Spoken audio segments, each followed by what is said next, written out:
Hola, ¿cómo están? Bienvenidas y bienvenidos a un nuevo capítulo de Influyentes acá en CNN Chile. Hoy día vamos a conversar de educación con Cristian Cox, académico y experto, y también vamos a hablar del panorama postelectoral con Josefina Araoz, historiadora, investigadora del IES y columnista. Bienvenidos a un nuevo capítulo de Influyentes y ya partimos. Cristian, muy bienvenido a Influyentes. Muchas gracias, Paula.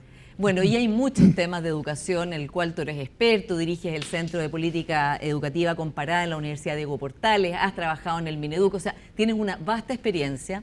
Y quiero que partamos por algo que tú has notado y has reflexionado, que es cómo hoy día los jóvenes están entrando a la universidad, en que a veces la primera figura de autoridad con la que se encuentran en su vida, o de autoridad, digamos, relevante, es esa profesora o ese profesor universitario, y todas las dificultades que tiene eso dentro del sistema universitario y también de cara a la experiencia universitaria de esos jóvenes. Bueno, el tema crisis de autoridad es global. Estás tocando algo que a los profesores universitarios de Chile les toca muy candentemente, pero es igual en el norte global que en el sur, este y oeste. Estás refiriendo un tema que tiene que ver con la posmodernidad que estamos viviendo. Tiene que ver con una redefinición del diálogo intergeneracional en que consiste la educación. Y si es global, hay que preguntarse, bueno, ¿qué factores socioculturales de la época están produciendo este efecto? Claro, exactamente, porque uno piensa, bueno, ¿por qué es el profesor o la profesora universitaria la primera figura, o en el colegio, digamos, en la enseñanza media, en la primera autoridad? ¿Y qué pasa con los padres, las madres? ¿No están ejerciendo su autoridad? O sea, ¿hay otra figura de autoridad a lo largo de la biografía de alguien que no están haciendo ese papel? Directamente la respuesta es: no están haciendo su papel. Los sociólogos del mundo están detectando que en este diálogo intergeneracional al que aludía, los adultos están teniendo serios problemas para asumir su rol. Y eso tiene base y factores de explicación en, por un lado, el impacto de la tecnología, que, ahorrándome de palabras, subvierte la relación en términos de quién enseña a quién. ¿Quién es el que sabe más? La nueva generación entra a la tecnología que se mueve por semestres con otra velocidad y con un dominio que literalmente subvierte esta relación. ¿Quién enseña y quién aprende? Ese es un primer factor epocal. El segundo, importantísimo, es cultural y tiene que ver con lo que se llama una poliarquía de valores, una diversidad de valores que definen la situación posmoderna y que generan en los adultos, que tienen que presentarle el mundo a los nuevos, incertidumbre, inseguridad. Son dos cosas, claro. muchos valores e incertidumbre, porque la velocidad de cambio en que vive la sociedad posmoderna hace que no tenga certezas. Hay un gran sociólogo polaco, Bauman, que habla de la sociedad líquida, la liquidificación de las relaciones, el conocimiento, los valores. Sí. Y, Cristian, ¿qué efecto tiene esto en el aula? Adultos inseguros. Sí, adultos sobre qué tienen que comunicar. Claro. Y ansiosos, ¿no? Ansiosos, por supuesto. Y además, en un dominio importantísimo de la vida, un poquito detrás de sus hijos. Sí. Entonces, factores muy de fondo, sí. Y que hacen de esta relación algo que está siendo tematizado en todas partes. Nuestro rector, Carlos Peña, escribió un libro a fines del año pasado y se llama Hijos sin padre, y recoge lo que están pensando sociólogos del norte, detectando lo mismo, y las consecuencias enormes. Sí, eso te iba a preguntar, ¿Cuáles son las consecuencias de esta falta de autoridad en los padres, las madres, otras figuras intermedias en el aula, ¿no? Porque en el aula hoy día estamos viendo que están pasando situaciones muy complicadas, vamos a hablar de ellas también, pero ¿cómo interactúa esta época que estás describiendo, todos estos desafíos, cuando estos jóvenes llegan al aula y se enfrentan entonces con un profesor o profesora que empieza a poner reglas, ¿no? Y que aspira, como era antes, a ser una autoridad que tiene que imponerse no por persuasión ni tampoco por coerción, ¿no? Tiene que ser una autoridad. La educación que nosotros vivimos, a pesar de la distancia generacional que tenemos, esa autoridad era posicional, era por la definición del rol. No necesitaba ni argumentar ni imponer nada. Era concedida a la institución y su representante, que es el docente. Bueno, los nuevos actuales se encuentran en esta institución que es jerárquica y que tiene esta figura de autoridad que está a cargo, en principio, de comunicar un conocimiento que no es trivial, no lo encuentra en los cruces de los caminos, tampoco se supone directamente en las pantallas, a las que está expuesta 6 horas y media al día en promedio, y que de entrada para esta nueva niñez y estos nuevos jóvenes es muy, muy demandante y nueva. Y el profesor está en una situación, la profesora, de representante del mundo adulto y sin el apoyo de la familia, sin el apoyo de los padres. Este otro adulto que en la historia milenaria de la educación siempre fue un socio, una socia crucial. Padres apoyando la función educativa de los profesores. Ese vínculo se cortó. Y el profesor hoy día, en esta posmodernidad que vivimos, es el solo representante de los adultos. Tiene el rol, una gravidez, una carga duplicada por esta erosión de esta relación asimétrica, formativa, que va desde que nacemos en adelante, sí.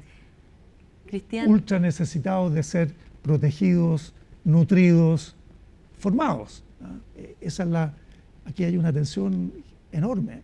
O sea, biológicamente estamos hechos a que en el periodo formativo alguien nos da marco, seguridad, nos nutre y define valores, lenguaje, cultura. Y eso está erosionado hoy día profundamente. ¿Eso explica la violencia que vemos en el aula? Digo, porque, y también los problemas de salud mental que están experimentando muchos jóvenes, y quiero que después vayamos a lo que está pasando en los liceos emblemáticos en Chile, para aterrizarlo muy concretamente, lo que ha pasado en el INBA, lo que ha pasado en el Instituto Nacional, con situaciones de mucha violencia y de profesores completamente sobrepasados por lo que está pasando ahí. Yo distinguiría lo que estábamos conversando del fenómeno puntual de lo que ocurre con nuestros liceos emblemáticos, de violencia. Violencia que además es instrumental para unos ciertos fines políticos, en principio, lo que en la visión de esos actores que por más de década y media han estado actuando de esa manera, intrainstitución y desde la institución contra su ciudad. Salir y quemar buses es actuar directamente contra tu ciudad, contra tu polis. Eso es lo que nos conmueve y deja a la sociedad como tan perpleja. Yo distinguiría ese fenómeno. Piensa hoy día, Paula, mientras conversamos, hay 3 millones de alumnos escolares en Chile, trabajando en sus salas de clase o jugando en los patios, o trabajando en los laboratorios, a cargo de 250.000 de profesores. De hecho, son un poco más. Tenemos 263.000 profesores. No se conoce esa proporción. Tenemos 12 alumnos por profesor en nuestro sistema. Muy potente. Tenemos menos alumnos por profesor que la OECD, que el promedio de la OECD. Así es que distingamos el fenómeno de la violencia. No es transversal, aunque la crisis de autoridad evidentemente tiene consecuencias anómicas, ¿no? Y muy perturbadoras del trabajo en crecimiento humano que es cada aula, ¿no? Y por eso que es tan difícil reclutar jóvenes para la profesión docente hoy día, ¿no? Yo creo que la razón más de fondo de que haya menos interés en entrar a este ámbito institucional tiene que ver con la dificultad enorme, ¿no? De educar, de estar a cargo, de ser inmensamente responsable en condiciones en que estás muy solo y donde tu audiencia, que hasta antes de ayer te concedía autoridad por presencia, hoy día tienes que conquistarla, ¿no? Y mantenerla a través de bueno, mucha energía y recursos pedagógicos y sobre todo, dicen unos autores, un autor italiano fantástico, Massimo Recalcati, a través del ejemplo, ¿no? Algo humanamente tan comprensible, ¿no? La coherencia entre lo que dice y lo que hace. Y el vínculo, ¿no? No hay ninguna tecnología que reemplace el que aprendes y creces de verdad a través de una relación con otro ser humano, ¿no? Que te está mirando y que tú ves si es coherente o no su discurso de que le importas, te quiere hacer crecer, te quiere enseñar, mostrar el mundo allá afuera. Eso quiere decir literalmente enseñar. Mira qué potente. Cristian, hablemos de los liceos emblemáticos, porque ese es un problema que tenemos muy grave en Chile, porque no solo para las comunidades que están en ellos, sino también para todo el país, como dices tú, que crea mucha conmoción y sobre todo porque eran lugares en los cuales el sueño meritocrático se cumplía, ¿no? Personas que no podían ir a colegios, digamos, que costaban muy caro, podían entrar a esta universidad. ¿Cuántos presidentes salieron del Instituto Nacional? Y hoy día eso se ha acabado en gran parte. O sea, estamos viendo estos fenómenos de violencia, pero también de decadencia. ¿Crees que fue un error, en primer lugar, eliminar la selección, por ejemplo, que es un tema de debate? Y luego vamos a entrar a qué se puede hacer para controlar esta violencia desde la autoridad, por menoscabada que esté, tiene que ejercer su papel igual de autoridad. Por supuesto. Creo que la descripción que hace es la descripción de una tragedia. Basta ver la arquitectura del INBA, ¿eh? Para darse cuenta el tamaño de la fe en la educación pública que hubo detrás de esas construcciones, ¿eh? El INBA es del año 1902 y cualquiera que haya estado viendo la fotografía a propósito del incidente terrible de hace un mes atrás, se da cuenta que es un edificio sólido, comparativamente con lo que era la ciudad en 1902, majestuoso, y donde el concepto era un internado que recibía a los mejores alumnos de todo el país, junto con 4 o 5 liceos más en Santiago, incluido el Nacional, por supuesto, el Liceo de Aplicación. Y miran lo que termina ese sueño, con un sistema educativo y un sistema institucional que incluye al Ministerio de Educación, incluye al municipio responsable, Santiago en este caso, incluye, una vez que ya estamos hablando de violencia física sistemática, incluye al Ministerio del Interior, por supuesto. Te saliste completamente de contexto escolar y educativo. Está Derecho Penal y Ministerio del Interior, y las policías. ¿Cómo se llega a eso? Yo creo que es una pregunta inmensa, terrible, no contestada.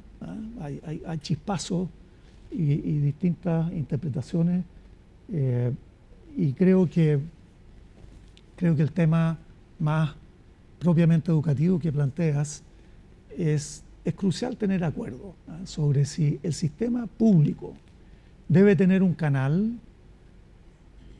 similar a este concepto que cruzó todo el siglo XX, con efectos, a mi juicio, muy, muy positivos sobre la composición de las élites profesionales del país, más plurales más diversas territorialmente porque existía esta construcción institucional Sí. explícita.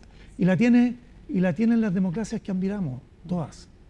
Cristian, ¿y es recuperable? O sea, la pregunta es, tú dices, claro, es una pregunta inmensa, pero ¿es recuperable si hubiera un acuerdo, digamos, social, político? ¿Es recuperable que estos liceos emblemáticos vuelvan a hacerlo? Y también, ¿cómo se enfrenta la violencia? ¿No? Porque tú dices, claro, esto ya está con las policías, el Ministerio del Interior. ¿Es con medidas como la aplicación más firme de aula segura una solución? ¿Es sacando a esos alumnos del colegio de manera definitiva? ¿Cómo lo harías tú, si fuera tu responsabilidad? O sea, yo creo que es obligatorio poner fin a lo que ocurre, es obligatorio revertir esto, no podemos normalizar esta completa subversión de lo que es la educación pública. Y para ello necesitamos una concertación política capaz de superar esta dilución de responsabilidades y no sistematicidad en el abordaje. Muy genérico, déjame ir al fondo de una distinción que a los educadores les cuesta muchísimo hacer y creo que tiene que ver con el problema más que con la solución. Pasado cierta frontera en la acción de estudiantado que está dispuesto a quemar buses de su ciudad, que sirven al pueblo de su ciudad, se acaban las reglas educativas y entras, como dije, en lo penal. No basta la persuasión moral, ¿ya? No basta el diálogo y la persuasión moral, que es el discurso de los educadores, que en ámbito educativo está perfecto y eso es lo que corresponde. Pero eso tiene una frontera. Y en estos casos esa frontera es sistemática y anualmente sobrepasada, una y otra vez, sin consecuencias. No es un hecho aislado, como dijo la rectora del INBA. No, ¿cómo hacer aislado si está en varios establecimientos y ocurre varias veces al año y tenemos años en que se ha ido normalizando esto?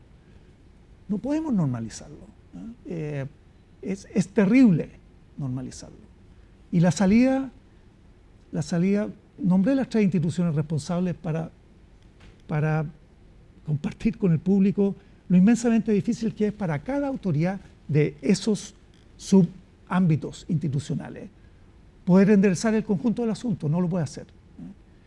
Pero no existe esa instancia, no la ha habido en todos estos años, ¿no?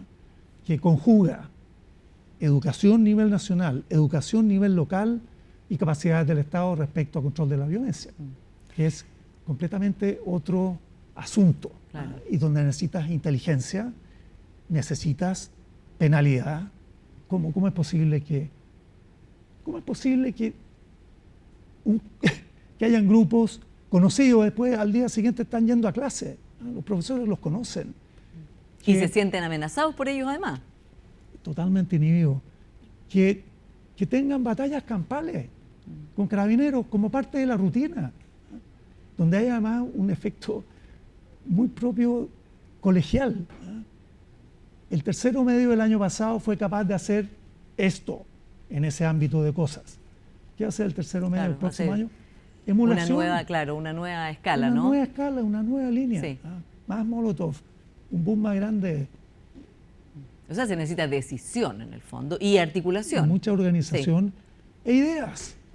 ¿Quién sabe qué leen los overoles blancos? ¿Y con quiénes se forman? Hay unas cajas negras que no debieran ser cajas negras a esta altura, ¿no? Estamos habituados, una vez que pasa el fulgor del bus incendiado, el tráfico borra eso y en 2 meses más se repite ahí. Claro, hasta la siguiente vez. Cristian, se nos va acabando el tiempo, pero quiero que hablemos de educación pública, también de lo que está pasando con los llamados SLEP. Esta semana en la Cámara fue rechazada la partida presupuestaria para 47 SLEP y bueno, se repondrá en el Senado, pero claramente hay una batalla, digamos, política entre mejorar el sistema de nueva educación pública que tiene estos servicios locales de educación o hacer una contrarreforma, ¿no? O vía de financiarla o vía legislativa, volver atrás de esta reforma que se hizo en el gobierno de la presidenta Bachelet II con una nueva educación pública. ¿Tú eres partidario de reformar y mejorar el sistema de los SLEP o de volver atrás? Soy totalmente partidario de robustecer y mejorar lo que ya tenemos avanzado por 6 años, y detrás de lo cual hubo la historia de una ley que tomó esas definiciones de prácticamente 3 años de todo el espectro político, que a su vez tomó en cuenta diagnóstico y estudios y discusión y deliberación de la década precedente. Entonces, creo que es crucial en la coyuntura en que estamos, en que está muy politizado este asunto, muy partisano, darse cuenta de que el camino ya decidido, en forma como corresponde en una democracia, larga deliberación, sólido acuerdo y echado a andar por 6 años, esa es la historia de los SLEP, que solo cubren hoy día 1/5 de la matrícula pública. Hay que perseverar. La noción de que esto es como estar en la mitad de atravesar un río y en la mitad decidiste cruzar el río porque la orilla en que estaba ya no era un país muy sostenible, y en la mitad decides devolverte a la misma orilla que decidiste abandonar. El listado de las razones de las deficiencias de la educación municipal es muy largo. Claro. Y muy que es lo que había antes, ¿no? Que dependía cada colegio de municipios de distinto nivel de presupuesto y de distinto nivel de administración. Muy afectados por el ciclo político totalmente local, que cambiaba personal, no podía planificar a mediano plazo, no podía invertir en infraestructura. O sea, déficits estructurales de la forma que organizamos la educación pública, que es esta nueva definición tan concordada, largamente trabajada y con historia. Sí. Nos queda tiempo para una pregunta, Cristian, pasa el tiempo muy rápido, son muchos temas, pero ¿qué crees tú que es posible arreglarlo? Digo, el SLEP Atacama, desgraciadamente, ha sido como el ícono cuando la gente no sabía ni qué eran los SLEP, aparece 15, ¿no? Los otros 14 eran... Para ti los otros 14 están funcionando a un nivel adecuado que dé un horizonte de que la educación pública va a mejorar si seguimos cruzando el río. Aquí hay algo objetivo, Paula, totalmente objetivo, y es los resultados del CIMSE del año pasado, informado en mayo, junio, y que muestran que todos los SLEP, con esta historia de implementación súper difícil, al Estado le cuesta muchísimo cambiar sus instituciones, y eso es pasar de la gestión municipal a los SLEP. Consistentemente, resultados en matemática y en lenguaje, tanto en cuarto básico como en octavo, marcadamente superiores que la gestión municipal, significativamente mejores. Entonces, tenemos ahí algo objetivo, tal comienzo, estos buenos resultados, debiera asegurizarnos de que hay que cruzar el río.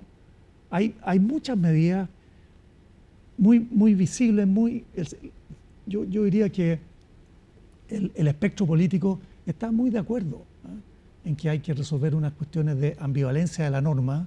Los SLEP están sometidos a dos lógicas, de sostenedores por un lado y pertenecen a la administración pública por otro, dificulta muchísimo la gestión, enlentece todo. Dotar de más poder a los directivos. Claro, hay varias medidas que ya son bastante consenso y lo ha dicho también el comité asesor de la nueva educación pública. Exactamente. Hay un problema con el financiamiento de la educación preescolar de gestión municipal, muy inferior a lo que tiene la Junge e Integra. Ahí hay otro problema. Hay temas con la gobernanza también. Cómo darle más poder a los directores. Cómo darle más poder también al director ejecutivo y cómo es nombrado. En fin, acaba... Una buena noticia, a mi juicio. Acaba de sacar un informe, una comisión políticamente plural del Centro de Estudios Públicos. Salió ayer el informe, con medidas,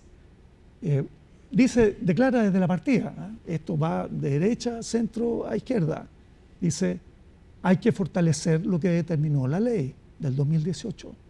y proponemos estos ejes de acción y medidas respecto a financiamiento y normativas, cómo tienen que simplificarse y ser más coherentes, qué pasa con el financiamiento Junji comparado con municipal y crucialmente, Paula, qué pasa con la sobredotación docente de la educación municipal, que le está traspasando un saco de cemento a la nueva gestión. Sí. Claro, pero ese informe tiene unos consensos, no está hablando ni de refundación ni de volver atrás, sino de mejorar. Muy sólido en términos de su diagnóstico, su apreciación de los problemas, muy equilibrado, diría yo.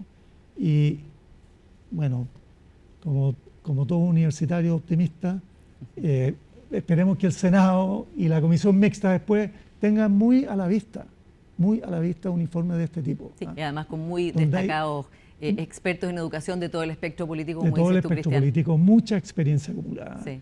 Entrevistaron a gente, recibieron testimonios de educación municipal y de todos los SLEP. Hay ahí y muy buenas propuestas, muy a la mano.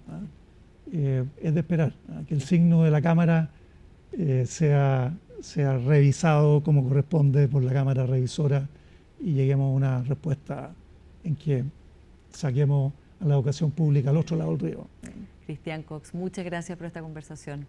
Muchas gracias a ti por la oportunidad. Y vamos a ir a una pequeña pausa y ya seguimos con más influyentes y les cuento que nuestra siguiente invitada es Josefina Arauz, historiadora, columnista e investigadora del IES. Espérenos.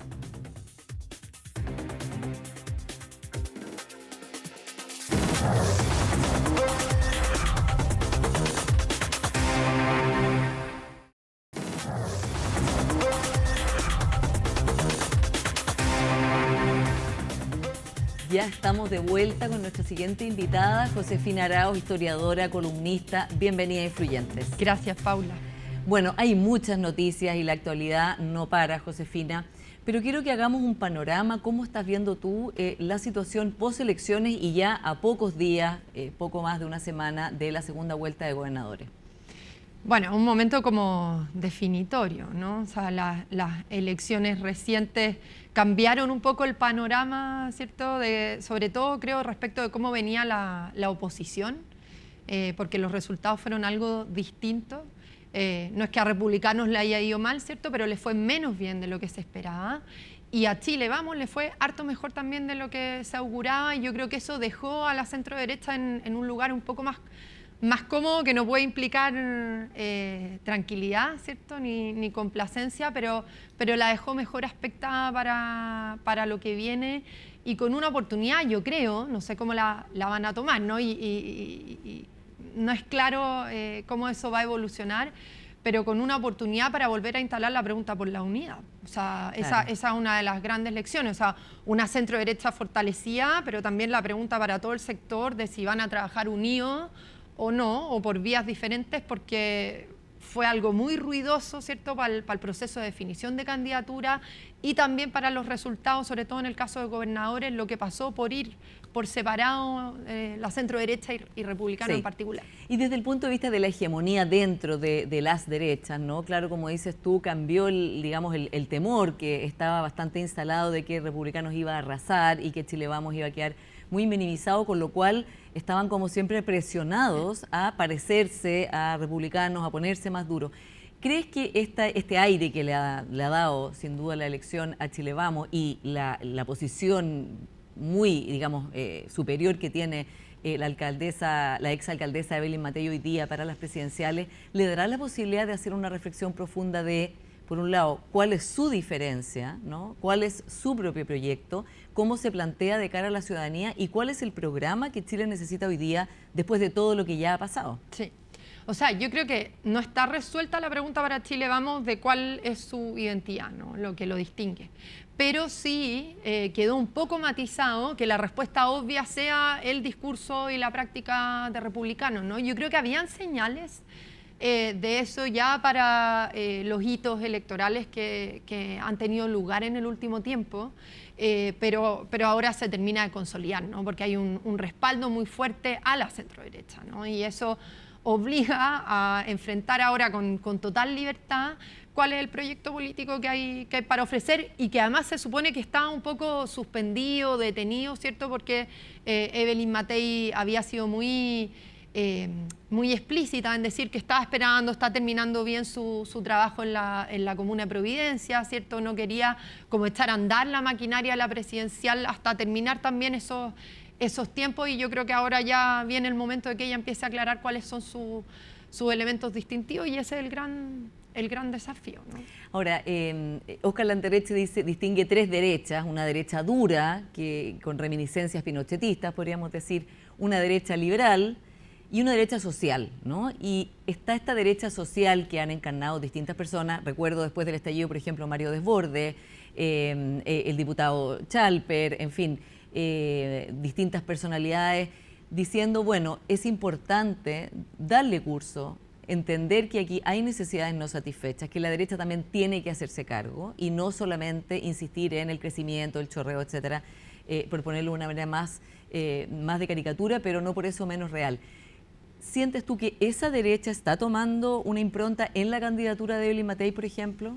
O sea, es una derecha además que tuvo protagonismo en las últimas elecciones, ¿cierto? O sea, se destacó mucho el caso de Agustín Iglesias en Independencia, que fue una sorpresa, sacó un resultado bien importante allá en ese triunfo, y que viene de esta denominada derecha social, que es extraña porque está como en distintos lugares, ¿no? No es necesariamente un grupo tan claramente delimitado, no circunscrito a algún partido, ¿no? Sino que está medio repartido, pero que claro, que enfatiza o intenta apropiarse con total libertad, ¿cierto?, de un discurso que conecte con aspiraciones sociales importantes que no se interpreten como una renuncia al discurso de la izquierda, ¿cierto?, que fue una tesis muy fuerte en una parte de la derecha. Claro, como ¿no? un ataque, ¿no? Como están en el fondo mimetizándose con la izquierda, si están hablando de estas cosas. Claro, o sea, sobre todo esto fue para la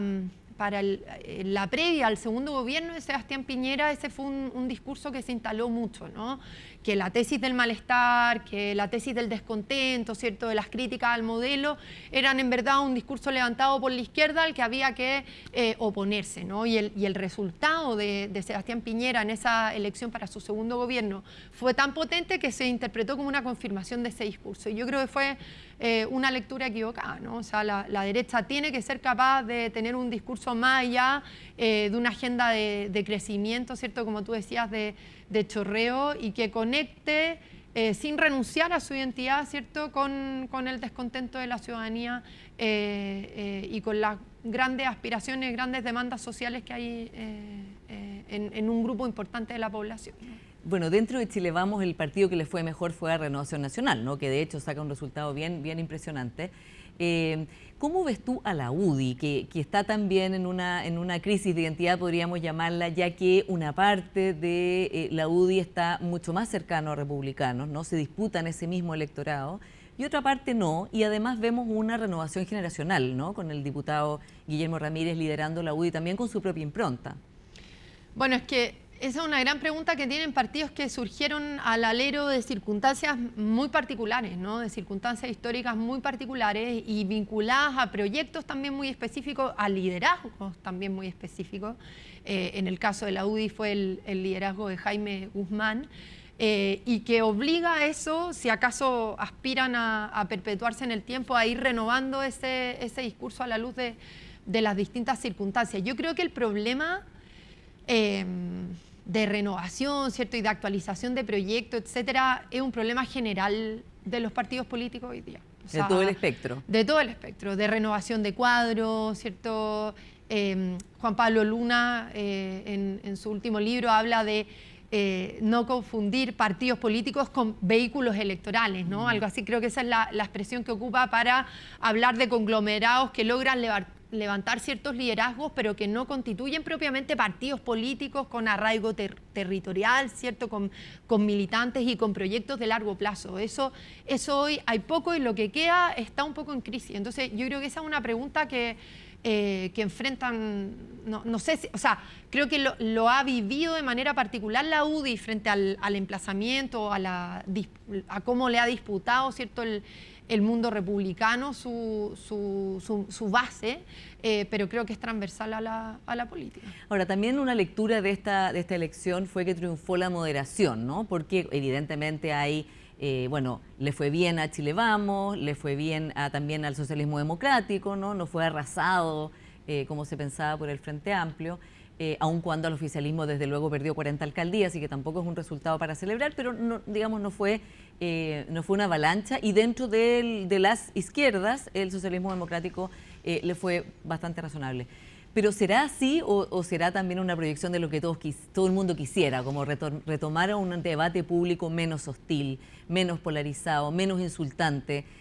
¿Será eso así o no? Yo creo de partida que la política debiera aspirar a un debate político menos polarizado, con independencia de si la ciudadanía lo espera, ¿no? O sea, uno ahí espera que la política no sea mero espejo, ¿cierto?, de procesos sociales más generales, sino que sea capaz de orientar, ¿cierto?, y contener dinámicas patológicas, ¿no? O sea, para la política esa polarización, ¿cierto?, ¿cómo decir?, como ciega, ¿cierto?, donde no es que se estén disputando posturas, sino que simplemente oponiéndote porque lo que dice el otro está dicho por el adversario, ¿no? Y no se están discutiendo ideas. Eso es algo que la política debiera evitar sí o sí, porque es evidente que no conduce, no permite gobernar, ¿cierto?, asegurar gobernabilidad, pero además no es conveniente, ¿no? Incluso en términos estratégicos es una dinámica que no ayuda a nadie que aspire a estar en el poder, digamos. Y la derecha estuvo en el poder y espera volver a estarlo, y debiera saber que esa lógica no les sirve, ¿no? Y claro, a nivel ciudadano se ha hablado mucho, yo creo que es difícil la interpretación, porque tenemos datos importantes que hablan de que lo hemos escuchado, ¿cierto?, que la polarización está en las élites, no en la ciudadanía. Hay estudios que muestran cómo la ciudadanía espera acuerdos. Exacto, ¿cierto? como todo, el CEP, el estudio del Programa de Naciones Unidas para el Desarrollo, o sea, coinciden en eso, ¿no? Que esperan que la clase política se ponga de acuerdo, que aunque eso implique que ceda, ¿cierto?, tu representante, ¿no?, que eso no importa en la medida que... Pero es difícil de interpretar, porque al mismo tiempo en esa ciudadanía que espera acuerdo hay deseos o inquietudes que pueden conducir a apoyar agendas súper radicales en distintas circunstancias, ¿no? Y que tienen que ver con las posiciones en materia migratoria, con las posiciones en materia de seguridad, ¿no? Entonces, claro, o sea, creo que hay que interpretar con mucha cautela qué significa la moderación, ¿no? Y que de partida no conduzca a la complacencia, ¿no?, a quedarse como tranquilo, ya en verdad el electorado está con nosotros, porque sabemos que ese electorado es muy cambiante, pero además a entender que hay un deseo de acuerdo, porque hay un deseo de que se le dé respuesta concreta a la ciudadanía. A pensiones, a listas de espera en los hospitales, a educación, claro. Pero no respecto de la orientación ideológica de las cosas, ¿no? O sea, según el caso puede que se aspire a respuestas muy... a proyectos desde la política, ¿cierto?, muy duros, ¿no? Y tampoco, no estoy diciendo que eso sea lo ideal, ¿no?, y hacia lo que haya que ir, pero claro, yo creo que la señal más clara en la ciudadanía es a la de una política que asegure gobernabilidad y que dé respuestas a las demandas de la ciudadanía, pero que si no se dan, pueden implicar de nuevo un enojo ciudadano y un apoyo a figuras disruptivas que aparezcan en el camino, ¿no?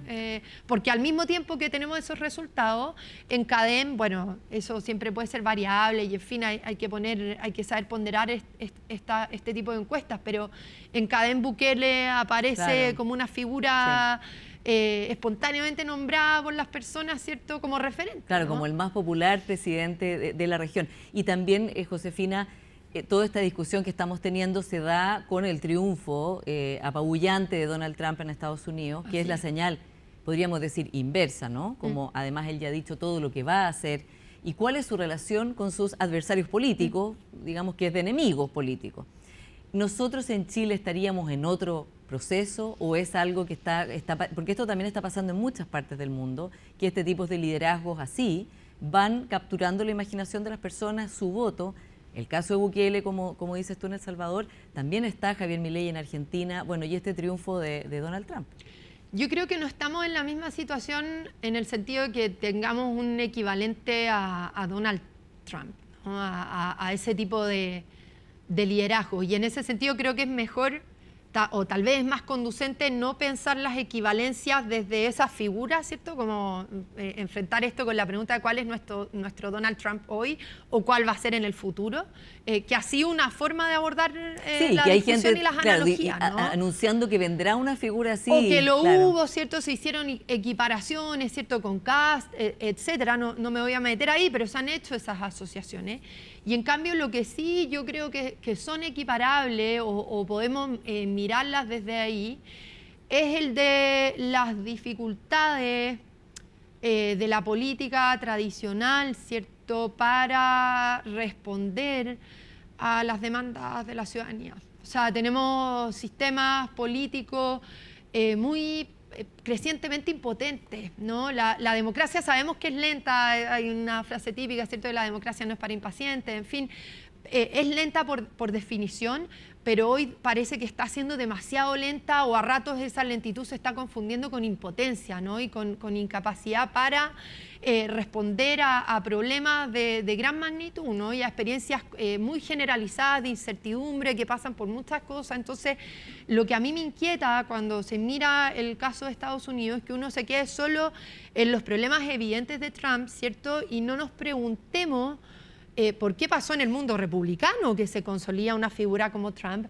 y qué pasó en el mundo demócrata, ¿cierto? Que el votante pobre, no educado, que estaba con Bill Clinton en los 90, hoy día está con Donald Trump, ¿no? O sea, ¿qué ha pasado? ¿Es que no hay nada que hacer, digamos, y el votante norteamericano promedio es un votante misógino, ¿cierto? Que le da lo mismo tener un criminal o un condenado, ¿cierto?, elegido, en fin, todos los epítetos que se han usado para Trump. O vamos a preguntarnos si acaso hay abandono, ¿cierto?, deudas, demandas no respondidas en esa ciudadanía que explican que la gente diga finalmente, bueno, ya no tengo nada que perder eso, tampoco, claro. No, prefiero eso porque, bueno, Trump ya gobernó, hubo cosas que mejoraron, ¿no? Y del otro lado tampoco hay una oferta que conecte con las demandas de las grandes mayorías, ¿no? Desde ese punto de vista, Josefina, ¿cómo crees tú que la centro derecha, que tiene hoy, la foto de hoy, la mayor probabilidad de gobernar el próximo periodo, ¿no?, debiera tomar este tiempo que queda, ¿no?, que en realidad son los meses de este año, el próximo año, de cara a preparar un gobierno en que justamente pueda ofrecer gobernabilidad y no caer en el pantano en que están cayendo casi todos los gobiernos que hemos tenido en el último tiempo, o una parálisis, o una dificultad muy grande de sacar adelante su agenda, con lo cual es como una profecía autocumplida de que llega un nuevo gobierno de un signo distinto. No es el incumbente, pero finalmente, por cómo está el sistema político, por cómo está el clima político, tampoco saca adelante su agenda. Debiera entonces la derecha hoy día allanarse, por ejemplo, a hacer un acuerdo de pensiones, como hay sectores de Chile Vamos que están de acuerdo, o no hacer nada, y como hay otros sectores de la oposición que están en la posición de no sacarle adelante cosas a este gobierno para que no pueda como lucir esos logros. Sí, es difícil porque acá la pregunta no es simplemente, bueno, ¿en qué medida cedo y hago acuerdos en favor de que cuando yo sea gobierno el otro lado me acuerde? Pero también el de estar convencido que estás apoyando iniciativas que van a ir en favor de mejores pensiones, que van a ayudar a una buena reforma, ¿no? O sea, en la discusión sobre pensiones me parece que se entremezclan dinámicas polarizante, ¿cierto?, de todo lo que hemos estado hablando, pero también una discusión válida y abierta respecto de qué es lo mejor, ¿cierto?, y respecto de los problemas que tiene la propuesta hecha por el gobierno, ¿no? Entonces, esto lo digo para subrayar que es difícil el dilema, ¿no? Pero es evidente, yo además creo que la derecha no ha sido de manera generalizada obstruccionista, ¿no? Y que si uno recorre todo este tiempo, ¿cierto?, de mandato de Gabriel Boric, muchas cosas que no han avanzado pasan por el comportamiento del oficialismo y no solo de la oposición, ¿no? O sea, Claro, cosas a veces que se faltan caen, votos de apruebo y dignidad, a veces por son de ejemplo. los propios, ¿no? O sea, acá también, y si vamos al gobierno anterior de Sebastián Piñera también, o sea, algunos de los momentos más difíciles de Sebastián Piñera fueron por la indisciplina de sus propias filas. Entonces, la pregunta para asegurar gobernabilidad en el futuro creo que pasa por cómo se construye el diálogo con el adversario político, pero también cómo se exige, ¿cierto?, disciplina interna. Y esas son dos preguntas relevantes respecto de cómo asegurar gobernabilidad y mostrar un ejecutivo fuerte, ¿cierto?, con agencia política efectiva, ¿no? Yo creo que esas son dos preguntas importantes, pero efectivamente respecto del adversario pasa por cómo la derecha va a poder mostrar de modo persuasivo que colaboró, ¿cierto?, no sé si que colaboró con el gobierno, digamos, pero que estuvo disponible, ¿cierto?, Claro. para un diálogo político efectivo, ¿no? No sé si sean pensiones, pero va a tener que lograr demostrar eso, ¿no? Pero yo creo que también la derecha tiene un trabajo pendiente muy importante a nivel de proyecto político para la sociedad, ¿no?, para las grandes mayorías. O sea, la derecha no ha vuelto a construir un proyecto político desde el último gobierno de Sebastián Piñera, y que fue un proyecto que quedó derrotado, Claro, y que quedó con el terminó estallido. bastante mal. O sea, Claro, quedó o sea, claramente sí. derrotado con el estallido, porque aunque nos centremos en los evidentes problemas de la oposición de ese entonces, ¿cierto?, el gobierno de Sebastián Piñera, para el momento del estallido, tuvo muchísimas dificultades propias para conducir y manejar esa crisis, ¿cierto?, o para poder ofrecer algo para ella, en parte porque no tenía categorías para hacerlo, ¿no? Y eso pasa por errores anteriores que había cometido el gobierno. O sea, el discurso de campaña, esto siempre lo ponemos así desde el IES, el discurso de campaña de Sebastián Piñera, que quiso articular mérito, ¿cierto?, con solidaridad, era un discurso que había ido perdiendo fuerza en este gobierno que entra con el gabinete sin complejos, ¿cierto?, Claro. un poco El gabinete de embriagado gerentes. por el triunfo electoral, ¿cierto?, que decía, en verdad el malestar fue invento de la izquierda, ¿no?, esa cuña. Eso los dejó offside también para enfrentar el tipo de dificultades que tenía la sociedad chilena, ¿no? O sea, no era necesario el estallido para saber que había que tener un discurso sofisticado, ¿no?, respecto de las deudas pendientes a nivel social, ¿cierto?, con un crecimiento que se estaba deteniendo hace mucho rato. Eso es más largo, es anterior al estallido. Y que en cualquier caso, aunque no se hubiera detenido, estaba teniendo muchos problemas para construir una sociedad justa o experimentada mayoritariamente como justa, ¿no? El crecimiento es condición, pero no es el único elemento fundamental, ¿cierto?, para construir una convivencia, ¿cierto?, pacífica y con un Estado de Derecho legitimado. Entonces, la derecha tiene ahí una tarea pendiente, que además se radicaliza porque esto también lo hemos planteado, ¿no?, desde el IES, que para el 19 de octubre las grandes mayorías apoyaron lo que pasó el 18 de octubre del 2019, ¿no? La gente en la calle estaba diciendo es que ya basta, ¿no? Bueno, la manifestación de más de 1 millón y tanto de personas fue bien elocuente también. Así como la izquierda tiene que mirar todavía de frente el rechazo, el plebiscito del 4 de septiembre, ¿cierto?, la derecha tiene que mirar bien de frente el 19 de octubre de 2019, ¿no? Y esa síntesis entre ese 19 de octubre y ese 4 de septiembre no es fácil de hacer y exige un trabajo intelectual y de análisis social y político muy sofisticado que está pendiente en la derecha. Yo creo que están interesados en hacerla y están trabajando con el Inmatei muchas personas para hacerlo, pero hay que mostrarlo ahora y pero está sistematizarlo. pendiente aún. Está pendiente. Se nos está acabando el tiempo. ¿Cómo ves la figura del presidente Boric en una mirada también como historiadora, ¿no? ¿Cómo está esta figura apareciendo? Que muchos analistas han dicho, bueno, no ha hecho el gobierno que sus adherentes soñaban, ni tampoco el que sus enemigos temían.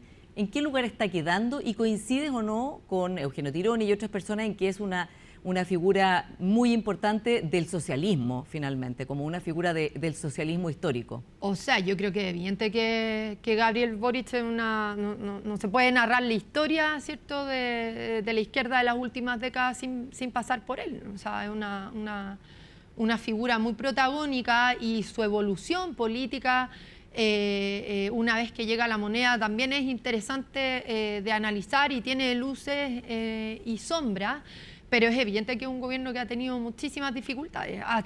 Algunas son dificultades que remiten a cosas estructurales que le iban a pasar a cualquiera, ¿no?, que pasa por la dificultad para tener mayoría, ¿cierto?, para la deliberación política hoy día, pero también por errores importantes del propio presidente, ¿no? O sea, cuando el mismo Eugenio Tirón y otras figuras relevantes de la izquierda se lamentan, ¿cierto?, porque no le creen al presidente sus cambios, no valoran sus cambios. Bueno, el presidente también es responsable de no lograr hacer creíbles esos cambios, ¿no? De no explicarlo. Porque es ambiguo el presidente Boric, ¿no? Es ambiguo, es cambiante, tiene como mensajes de distinto tono, ¿no? Y para distintos públicos. Y eso hace que sus adversarios queden un poco descolocados, ¿no? Como al mismo tiempo que llama al diálogo político, emplaza y cobra, ¿cierto? Y tensiona y provoca a los adversarios que quiere convocar, ¿cierto? Hay muchas voces en Gabriel Boric, y eso hace que tenga poca credibilidad, o que cueste que convenza de esos cambios.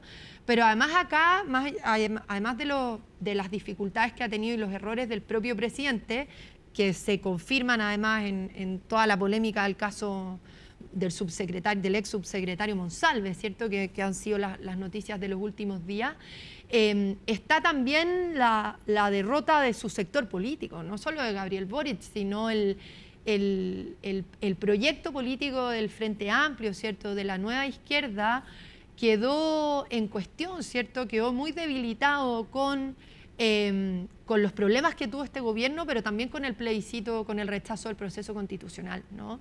Y ahí está en una indefinición ese proyecto que también van a tener que elaborar, ¿no? O sea, ¿qué queda del proyecto político original del Frente Amplio después de este gobierno y después de las derrotas importantes que hubo durante este gobierno, ¿no? Porque ellos se construyeron frente a la derecha, pero también frente a la exconcertación con la cual están gobernando y la hoy día, nueva ¿no? mayoría, ¿no? Entonces, Claro. no es llegar y abrazarla y decir, bueno, es que somos una sola izquierda, ¿no? Hay algo que se cayó de ese proyecto político, y que tienen que ser capaces de dar cuenta de ello para saber cómo siguen hacia adelante. Josefina Arauz, muchas gracias por esta conversación. A ti, Paula, un gusto. Y a ustedes, como siempre, muchas gracias por su sintonía, y nos encontramos el próximo domingo.